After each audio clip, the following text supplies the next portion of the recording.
in my basketball life give up 148 points, not even probably playing video games. There's people that think LeBron James sucks. I'm sure there'll be a lot of people that always think I suck. We were terrible, we were horrendous, but at the end of the day, win's a win. His dad was talking, so I took him out early. I'm sure my mama's gonna tell me to watch my mouth. What a season for UCF. We are claiming a national championship. Doesn't mean anything to anybody but them. Fires to the end zone, touchdown!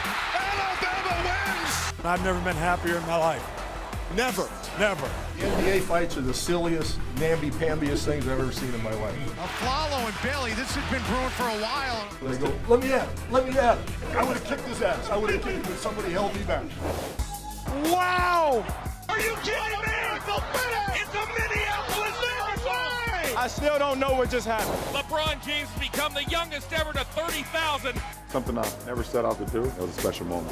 I was kind of wondering why they were so confident because we stomped their ass last time. I want to know what Jarrell Casey has to say about him choking in big moments while you sit at home and watch us next week. My season can't end on a handoff in practice. They're bound for Super Bowl 52. How many stitches did you have in your hand from this injury? We should keep that a secret a little bit longer. I'm talking about open heart surgery here. We are going to the stinking Super Bowl. I need a bigger size, man. I got anything for Swoop? No, I don't have snap face. Can we go home now?